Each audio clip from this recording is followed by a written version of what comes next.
Meus queridos e amados irmãos, eu peço por gentileza, sem demora, que os que trouxeram as Sagradas Escrituras abram por gentileza em Romanos, capítulo de número 14. Epístola que Paulo escreveu à igreja de Roma, capítulo 14, versículo 1 ao versículo 12. Nós cremos na inspiração divina verbal e plenária da Bíblia Sagrada como única fonte de regra e fé para a nossa vida e o nosso caráter cristão. Quantos creem assim podem glorificar a Deus? Romanos, capítulo 14, versículos 1 a 12. A minha versão, a Nova Almeida atualizada. A palavra de Deus diz assim: acolham quem é fraco na fé, não porém para discutir opiniões. Um crê que pode comer de tudo, mas quem é fraco na fé come legumes. Quem come de tudo não deve desprezar o que não come, e o que não come não deve julgar o que come de tudo, porque Deus o acolheu. Quem é você para julgar o servo alheio? Para o seu próprio dono é que ele está em pé ou cai, mas ficará em pé, porque o Senhor é poderoso para manter em pé. Alguns pensam que certos dias são mais importantes do que os demais, mas outros pensam que todos os dias são iguais. Cada um tem a opinião bem definida em sua própria mente. Quem pensa que certos dias são mais importantes, faz isso para o Senhor. Quem come de tudo, faz isso para o Senhor, porque dá graças a Deus. E quem não come de tudo, é para o Senhor que não come e dá graças a Deus. Porque nenhum de nós vive para si mesmo, nem morre para si mesmo. Porque se vivemos é para o Senhor que vivemos, se morremos é para o Senhor que morremos. Quer pois vivamos ou morramos, somos do Senhor.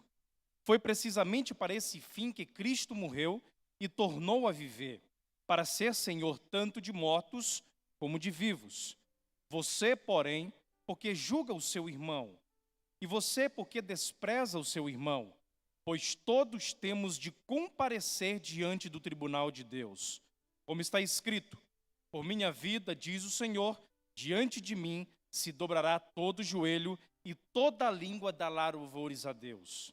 Assim, pois, cada um de nós prestará contas de si mesmo diante de Deus. Deixe sua Bíblia aberta. Eterno e soberano Deus, estamos aqui em Tua presença, meu Pai, e te pedimos que nessa noite o Senhor possa me usar como instrumento em Tuas mãos. Que eu possa trazer a verdade do Teu Evangelho, a Tua Palavra, sentada na pessoa de Cristo. Que as pessoas possam sair nessa noite edificadas, cheios do Espírito Santo, possam colocar em prática a Tua Palavra, a sadia Palavra de leis, o genuíno leite espiritual. Que sejamos mutuamente edificados nessa noite, como ovelhas obedientes em Tua presença, buscando, Senhor, nada mais do que o Teu afago, o Teu amor e a Tua graça. Amém. Queridos irmãos, nessa noite, na abertura do Caxias para Cristo Já, eu quero trazer para os queridos uma mensagem expositiva na epístola que Paulo escreveu aos Romanos, com algumas aplicações práticas, tendo em vista o momento que nós estamos vivendo, ser um momento muito delicado.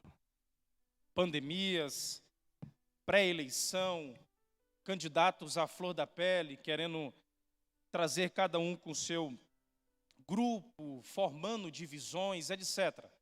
A mensagem nesta noite é apenas uma mensagem que ainda hoje se repete na história do cristianismo e na igreja. Sabendo nós que aqueles que percebem e têm um pouco a visão acurada para aspectos e histórias do cristianismo, nós observamos que a maioria das divisões nas igrejas, ela dá-se-á devido à questão de opinião. E não é nem fator principal, é algo secundário. É a pessoa não saber se comportar com a opinião do próximo. É ela não saber lidar com o que o outro pensa. É não ela saber comungar com o seu irmão e mesmo assim perder a sua comunhão porque não consegue lidar com o contrário. Então nessa noite eu quero trazer para os queridos ensinamentos que Paulo trouxe para o contexto imediato, a saber de Roma, a respeito do comportamento cristão diante da opinião contrária. É basicamente isso que ele trata no capítulo 12. Há 2 domingos atrás eu tratei sobre o amor ao próximo. de como nós devemos amar o nosso irmão na semelhança e imagem do Cordeiro que tanto nos amou, sacrificando-se por nós na cruz do Calvário. Agora, a partir do capítulo 14, eu trago algo mais prático e trago e digo para os irmãos explicações, características práticas do comportamento cristão diante da parte contrária. É isso que nós devemos fazer, então, nessa noite. Eu vou expor texto por texto. Peço, por gentileza, que o Barbosa reprojete aqui atrás de mim no telão, os irmãos que não tiverem com a Bíblia, e os que estiverem, acompanhem, por gentileza. Vamos lidar versículo por versículo, anote se for necessário, e vamos colocar em prática aquilo que o nosso manual de regra, prática e fé nos ensina a fazer. Olha o que o versículo 1 diz. Acolham quem é fraco na fé, não porém para discutir opiniões. Um crê que pode comer de tudo, mas quem é fraco na fé come legumes. Quem come de tudo não deve desprezar o que não come, e o que não come não deve julgar o que come de tudo, porque Deus o acolheu. Como assim? Naquele contexto imediato, quando Paulo escreve aos Romanos, ele trata desse primeiro trecho falando sobre a diferenciação que havia entre os judeus e os gentios conversos na igreja de Roma. Como assim? Nós sabemos que na lei mosaica foi dada para aquele povo, aquela nação, certas restrições alimentares. Eles não poderiam comer de tudo. Havia uma certa restrição alimentar. Com isso, quando algum destes se converter ao cristianismo e começaram a se congregar com pessoas que não eram judias, elas começaram a lidar com situações que iam de contrário com aquilo que havia aprendido com Moisés e na lei mosaica, seja na lei cerimonial, seja na lei civil e bem como a lei moral. Ou seja, não podiam comer qualquer animal, carne de porco nem pensar, só participavam de algumas festas específicas.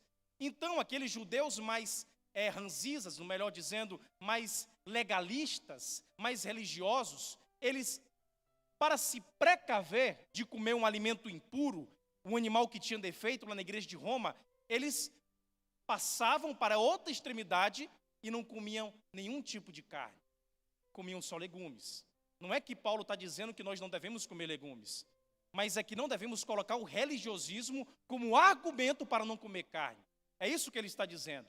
Ou seja, vocês não precisam mais cumprir a lei do Antigo Testamento. Vocês não precisam mais colocar em prática a lei mosaica, porque tudo isso é pano de fundo para o cristianismo, para a pessoa de Cristo, para aquilo que Gálatas fala, a plenitude dos tempos. A vinda do nosso Senhor foi predita nessas festas, foi predita nessa alimentação, foi predita nessa purificação. Vocês não precisam mais guardar isso, pois o Cordeiro já veio. Ele é perfeito, ele é puro.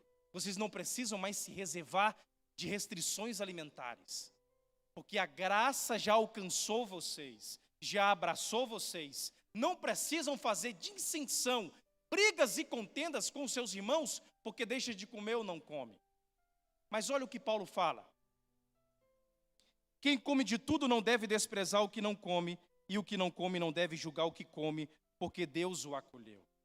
Agora, como é que nós devemos lidar no nosso contexto, no nosso dia, com essas opiniões contrárias? Com aqueles irmãos que são mais legalistas, mais religiosos. Como nós devemos nos comportar? Não desprezando, acolhendo, trazendo conosco. Olha o que o salmista fala. Ó, quão bom e quão suave é que os irmãos vivam. Quantos estão escutando? Repita comigo. Ó, quão bom e quão suave é que os irmãos vivam em união. Você vai deixar de dar paz do Senhor para o irmão seu, porque ele pensa contrário de você? Porque ele faz isso da forma que ele acha que agrada a Deus? Você vai rejeitar ele por uma opinião própria? Você vai deixar de acolher ele, a um filho de Deus na fé, que é irmão seu porque ele pensa contrário que você? Não é isso que a Bíblia nos ensina. Não tem como nós rejeitarmos o irmão que é judeu, porque o nosso contexto está aqui no Ocidente, nós estamos no Brasil. Mas observem os diversos exemplos diários que podemos adequar essa palavra e esse princípio. Quantos e quantos irmãos gostam de se vestir de uma forma, se comportar de uma forma, andar com a Bíblia bem grande, com o cabelo bem cortado, bem organizado, como aqueles primeiros assembleanos de 1950, 1960. É o comportamento dele, é o jeito dele. Se aquela irmã gosta de uma saia mais longa, mais organizada, mais bem vestida, é a forma que ela se sente bem. Não é porque você é mais moderno, tem a mente mais aberta, pode ser mais liberal, é que você é melhor do que ela, não. Nós somos da mesma estatura, do mesmo tamanho, estamos debaixo das asas daquele que nos salvou, nos curou, nos libertou. Nós não devemos desprezar as opiniões contrárias, porque Deus acolhe a todos. Ele não faz diferenciação. Não é porque você tem uma opinião própria, não é porque você acha que está agradando a Deus dessa forma, que aquele irmão que não faz isso, ele está desagradando a Deus. A Bíblia fala que com bom e com suave é que os irmãos vivam em união. Então tudo aquilo que for desunir você do seu irmão, coloque de lado. Rejeite, não aceite, repreenda. Se você vê alguém falando do seu irmão porque ele anda dessa forma, se comporta dessa forma, fale, não diga isso. Ele tem os seus motivos. Deixa que o verdadeiro evangelho modifique o coração dele. Não é você com a sua opinião, com a sua rejeição, com o seu não que vai mudar a opinião de ninguém, não. A palavra de Deus, ela muda a pessoa. Quando o evangelho abraça, a graça entra, ela muda naturalmente, não é preciso você dizer nada. Não é o teu legalismo que vai dizer, não, porque tem que ser desse jeito, porque tem que ser desse... Não. Naturalmente o evangelho vai transformando. Vai mudando por dentro, vai transformando, e vocês dois juntos estão glorificando a Deus na mesma igreja, debaixo do mesmo teto, adorando ao mesmo Deus. É isso que a Bíblia nos ensina. Acolham, abracem, ajudem. Essa é a nossa função como membro, como membresia. Não adianta a sua opinião ser melhor do que a dos outros, porque o próprio Deus, o próprio Pai, Ele acolhe os fracos na fé. Olha o que o verso 4 diz. Quem é você para julgar o servo alheio? Para o seu próprio dono é que ele está em pé ou cai, mas ficará em pé porque o Senhor é poderoso para manter em pé. Pronto. Olha o que Paulo nos ensina aqui. Meus irmãos, quem levanta é Deus. Quem tira de lá é Deus. Se foi Ele que colocou, sossega o teu coração que Ele está no controle de tudo. Você olha para alguém, acha que ele é incapaz, acha que ele não merece, acha que ele está aí porque entrou pela janela. Deixa Deus que Ele cuida. Se Deus que colocou, Ele vai permanecer. Se Deus não colocou, Ele vai sair. É Deus que coloca, é Ele que tira, é Ele que coloca lá para que o nome dEle seja glorificado. Os planos é dEle, a forma é dEle, a maneira é dEle, o jeito é dEle. Quem somos nós para questionarmos os planos de Deus? Nós devemos acolher o que está na fé. Aquele que pode ser fraco, débil, como a sua versão fala, débil. Mas é Deus que coloca, é Ele que tira, não te preocupe. Se você está vendo o seu irmão prosperar, crescer, ter cargo ministerial, ele crescendo, virou um pastor, virou um missionário, virou um diácono. Há poucas semanas estava na rua, bebendo, mas agora está na igreja, congregado, bem vestido. Olhe para ele, não criticando o passado. Sabe o que você faz? Dê a paz do Senhor a ele. Diga, meu irmão, antes eu te via na rua, mas olha como Deus é maravilhoso. Você está aqui na casa dele, adorando a ele, bendizendo a ele. Então vamos glorificar a Deus juntos.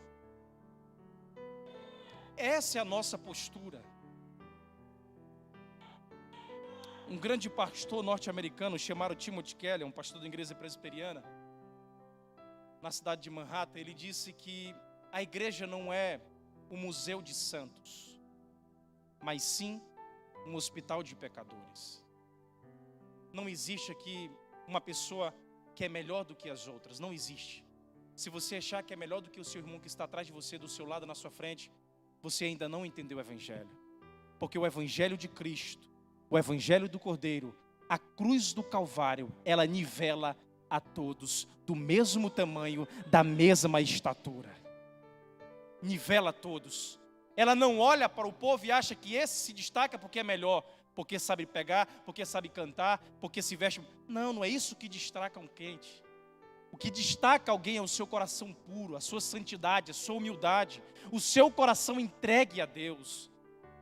E é isso que nós devemos ter ideia. Estamos na igreja, olhe para o seu irmão e entenda, ele não é melhor do que você ou pior do que você. é do mesmo tamanho, da mesma estatura, a mesma pisada, a mesma graça que alcançou ele, foi a mesma graça que te abraçou. Então, sossega o teu coração. Não julgue quando você vê alguém entrando na igreja, cruzando esses corredores com uma calça, com um brinco no ouvido. Você não sabe de onde veio, você não sabe quanto tempo se tornou evangélico. Isso pode acontecer no Caxias para Cristo já. Nós vamos pregar o evangelho em toda Caxias. Pessoas podem se converter. Quando essas pessoas entrarem, não vamos de pronto julgar elas porque elas se vestem daquela forma. Deixa ela sentar no banco, olhar, vai se acostumando, vai olhando, o evangelho vai transformando, vai mudando o seu coração, e vai entrando a palavra de Deus, e ela está glorificando do mesmo jeito que você. Esse é o poder do evangelho, meus irmãos. É isso que a graça de Deus faz em nossas vidas. Ela muda primeiro por dentro, transforma o nosso coração, renova a nossa vida, e por fora nós refletimos o verdadeiro caráter da pessoa de Cristo. Ela vai mudando, vai transformando, vai modificando, e vai renovando aquele que era pecador, e transforma em uma pessoa que serve a Cristo, assim como você e eu. Para o seu próprio dono é que ele está em pé ou cai, mas ficará em pé, porque o Senhor é poderoso para manter em pé. Verso 5. Alguns pensam que certos dias são mais importantes do que os outros, ou os demais. Mas outros pensam que todos os dias são iguais. Cada um tem a opinião bem definida em sua própria mente. Quem pensa que certos dias são mais importantes, faz isso para o Senhor.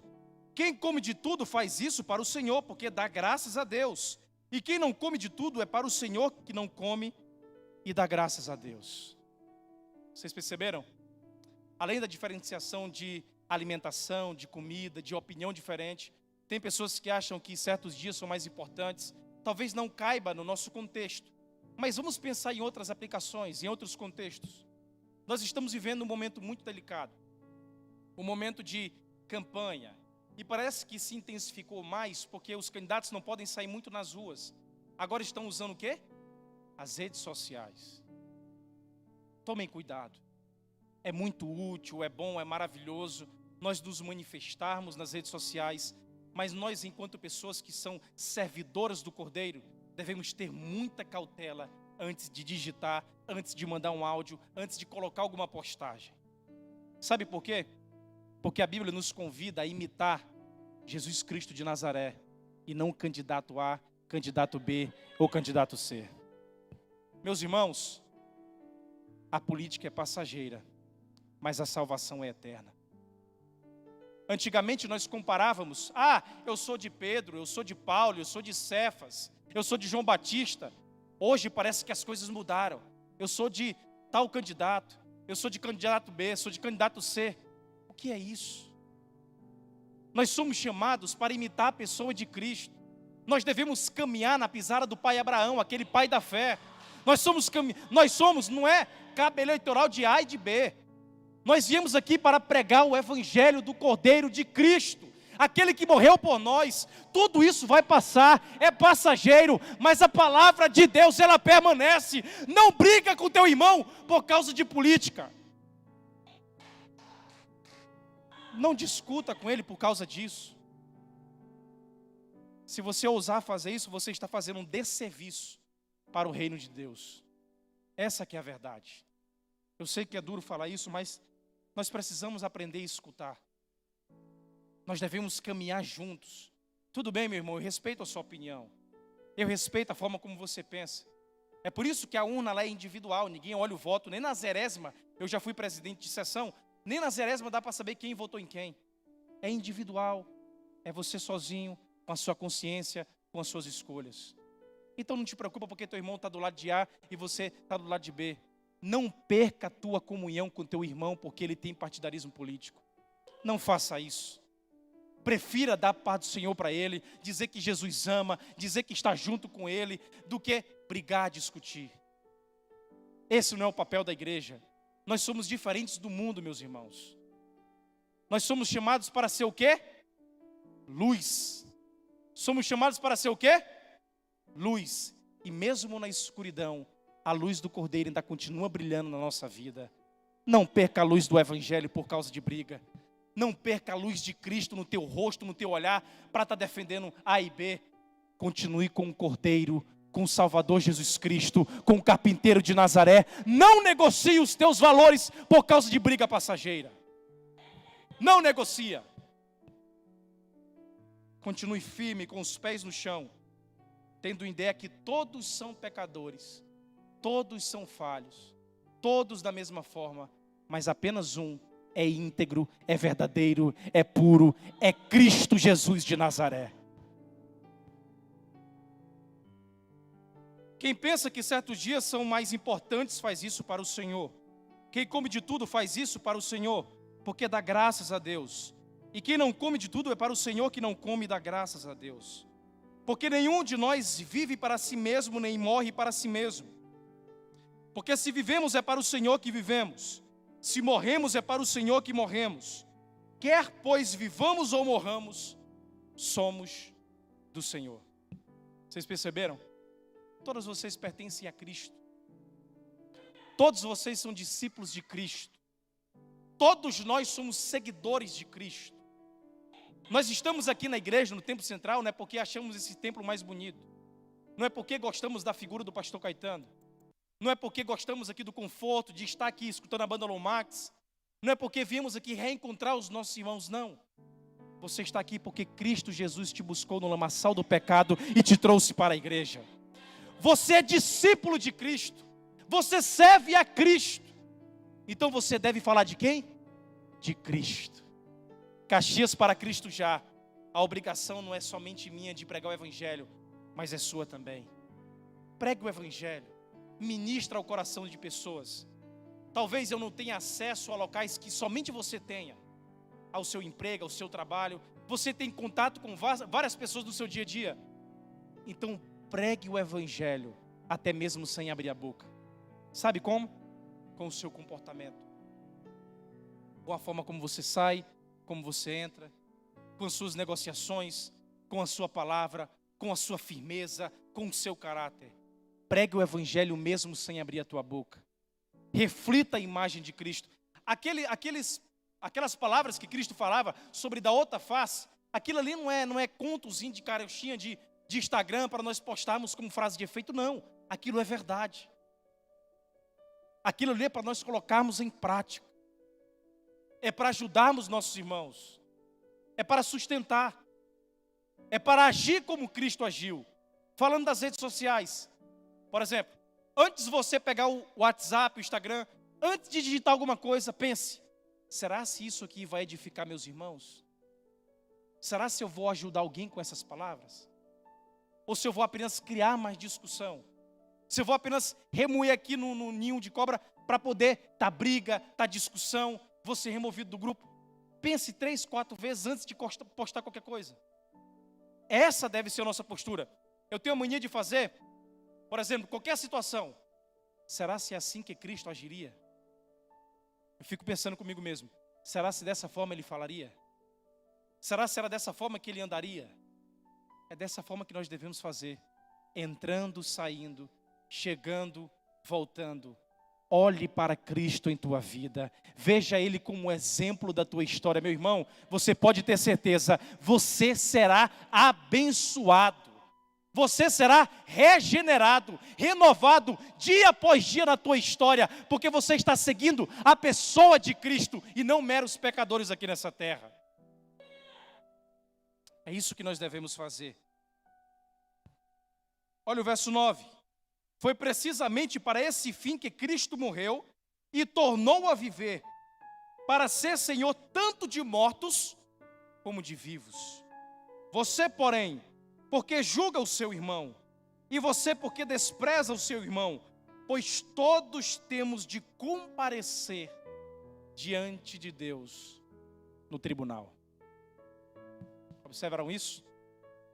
A escatologia, doutrina das últimas coisas. Todos nós iremos comparecer diante do tribunal de Cristo. É o nosso advogado hoje, está intercedendo por nós junto ao Pai, está nos ajudando na nossa debilidade, mas no dia do juízo, no dia da segunda vinda de Cristo, Ele irá ser o nosso juiz. Essa é a verdade. Então tenha ideia, não queira julgar, não julgue, não venha querer criar dissensão ou discussão, não venha querer trazer um pré-conceito de uma pessoa que você não conhece. Você não sabe a história dela, você não sabe por o que ela passou. Apenas ore, ajude, estenda a mão. Eu falei isso na live do Jovem Naum Júnior, sobre a diferença de cristianismo para religiosismo. É muito diferente. Naquela época, no primeiro século, a religião olhava para, por exemplo, a mulher flagrada em adultério e dizia: apedreja, mata, você não merece estar no nosso meio. Sabe o que Cristo fazia?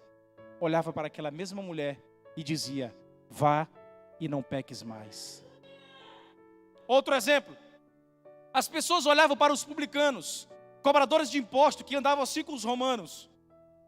Não, você não pode entrar na sinagoga, você não merece estar no nosso meio, você é proibido de entrar aqui. Jesus olha para um daqueles publicanos e fala: ei filho, hoje mesmo eu irei dormir na tua casa. Vocês percebem a diferença de cristianismo para a religião? Outro exemplo que me marcou bastante: no último ato de Jesus, antes de ressuscitar, na cruz do Calvário, um ladrão do seu lado pede misericórdia, enquanto a multidão gritava: mata, crucifica, ele não merece viver. Jesus olha para ele e diz: filho, hoje mesmo tu estarás comigo no paraíso. Meus irmãos, cristianismo é diferente de religiosismo. Seja cristão e menos religioso. Adore a Deus, o verdadeiro evangelho, a palavra dele irá mudar a nossa vida e a nossa história. É o evangelho que transforma. Religião só te torna criticador dos outros, acha que é mais santo, maltrata o irmão. A nossa função não é de pisar, não é rejeitar, mas é de estender a mão. Você viu que caiu? Visite ele, ajude ele. Pegue o bálsamo do evangelho que transformou a tua vida e passe sobre a ferida dele. Caminhe junto com ele. Seja o bom samaritano. O ladrão caíram da estrada, o bom homem bom na estrada, bom samaritano, caído, jogaram no chão. Ele pegou, levantou, sustentou, curou e ajudou. Ajude, cure, dê uma palavra de amor, de bálsamo, da boa vontade do Cordeiro sobre a nossa vida. Ó, quão bom e quão suave é que os irmãos vivam em união. Essa deve ser a nossa sina, a nossa vontade. Vivamos em união um com para o outro, para continuarmos a glorificar a Deus com tudo que temos e com tudo que somos. Verso 11. Como está escrito: por minha vida, diz o Senhor, diante de mim se dobrará todo joelho e toda língua dará louvores. Olha o que ele diz, verso 12. Assim, pois, cada um de nós prestará contas de si mesmo diante de Deus. Observaram? Eu não prestarei contas do meu irmão. Então não perca teu tempo cuidando da vida dele. Se preocupe com a sua. Não perca tempo achando: essa pessoa chegou tarde em casa, aquele outro separou, aquele outro fez aquilo. Meu irmão, vamos orar e vamos ajudar. Vamos evitar passar discussão e confusão. Eu achei interessante, eu não sei se foi com o pastor Rosivaldo, me contaram esse testemunho de quando duas pessoas que estavam brigando na igreja chegaram para ele: pastor, esse é culpado, aquele é culpado. Ele chegou, olhou para os dois como um apaziguador e falou: meus irmãos, me desculpe. As duas pessoas olharam para ele e disseram: mas como assim? Quem está errado é ele, pastor, não é o senhor não. Aí o pastor olhou mais uma vez e falou: me desculpe, eu que estou errado. Os irmãos ficaram assustados, olharam para o pastor e acabaram a confusão. Vocês perceberam? A nossa função é de apaziguadores, é de pessoas que trazem paz. Eu lembro de um outro testemunho de um pastor que chegou numa vila. Um rio dividia dois irmãos. O irmão estava desse lado, do outro desse outro, com grandes fazendas. E eles brigaram e nunca mais falaram um com o outro. O pastor chegou naquela vila e há mais de 15 anos eles estavam brigados. Aí chegou para visitar um irmão, conversou com ele e falou: meu irmão, quem é que mora do outro lado desse rio? Aí ele falou: é meu irmão. Ele mora lá, mas faz muito tempo que eu não falo com ele porque a gente brigou. Aí o pastor: é mesmo? Aí começou a conversar e descobriu que o irmão dele fazia rede de pesca. Porque esse tinha falado: Era uma informação. Chegou lá no outro irmão, atravessou o rio e conversou com ele e falou: olha, a paz do Senhor, eu sou o pastor aqui da vila. Eu vim conversar com você porque eu estou precisando de uma rede de pesca. E eu soube aqui através esse morador que mora do outro lado do rio, que você é a pessoa que faz a melhor rede de pesca da região. Aí ele falou: mas como assim? Quem foi que te falou isso? Foi essa pessoa que mora do outro lado do rio. Meu irmão disse isso de mim. Sim, ele falou que você é a pessoa que faz a rede de pesca. Ele olhou e falou: meu Deus, olha o que o irmão falou para mim. Ele fez a rede de pesca do pastor, olhou para o outro lado da margem. O irmão dele, sem entender que ele estava correndo, atravessou o rio, abraçou ele chorando. Vocês perceberam? O que uma palavra de paz traz? Seja essa pessoa que traz paz, seja essa pessoa que faz a união, que ajuda pessoas, não fique levando o fuxico de um lado para o outro, seja que nem o Cordeiro de Nazaré, ajude a pessoas, transforme pessoas pelo poder do Evangelho que te libertou. Essa é a nossa função. Sejamos apaziguadores da verdadeira mensagem do Cordeiro de Cristo. Olha o que eu aprendi, 4 princípios. Primeiro, são todos servos de Jesus Cristo. Todos esses, os fracos, os fortes na fé. Segundo, ambos desejam agradar a Deus. Terceiro, vivem e morrem para Deus. Quarto, ambos comparecerão no dia do juízo. Então, a partir de agora, olhe para o teu irmão como uma pessoa que terá o mesmo destino que você, que irá comparecer no tribunal de Cristo para prestar contas daquilo que fez na terra. É isso que devemos fazer, igreja. Devemos nos unir cada dia mais. Nesse momento de crítica, de discussões, apesar de você não poder abraçar o teu irmão, mas preserve, zele, ajude no que for necessário. Haja como Cristo agiu e continua agindo na tua história e na tua vida. Fique de pé em nome do Senhor. Vamos encerrar com oração e pedir a Deus que essa palavra ela possa entrelaçar nos nossos corações e possamos viver a verdade da palavra de Cristo em nossas vidas. Amém? Quantos entenderam essa mensagem podem dizer glória a Deus? Orem comigo em nome do Senhor. Eterno e soberano Deus, estamos mais uma vez aqui em Tua presença, na Tua casa. Senhor, nós te pedimos, encha-nos com Teu Santo Espírito. Mesmo que não saibamos agir como devemos agir, nos ajude com a Tua palavra, com Teu amor, com Teu Evangelho. Senhor, me transforme em uma pessoa que ajude outras pessoas, que leve o bálsamo do verdadeiro Evangelho, que ajude, que cure, que transforme a vida, não porque eu tenho poder, mas porque o Teu Evangelho me transforma, porque o Teu Evangelho me renova. Então me ajude, Pai, me ajude na minha fraqueza, me ajude na minha dissensão, para que eu possa Te glorificar, Te exaltar, bendizer a Tua palavra, a Tua graça e as Tuas maravilhas na minha vida. Eu Te peço nessa noite, abençoe cada irmão, cada servo, cada filho Teu que está aqui nessa igreja, que possamos ser renovados, cheios da Tua presença, falando a Tua palavra espiritual, ajudando pessoas, renovando vidas pelo poder do Teu Evangelho. Senhor, guarda os nossos corações, para que possamos contemplar, bendizer, exaltar apenas a Tua verdade espiritual em nossas vidas. Senhor, eu Te peço, transforma cada coração, transforma cada vida nessa noite, para que possamos sair nesta noite glorificando ao Teu nome e dizendo: santo és, maravilhoso és, conselheiro és nas nossas vidas. Eita Deus poderoso, nós Te agradecemos em tudo, em nome do Senhor Jesus. Amém e amém.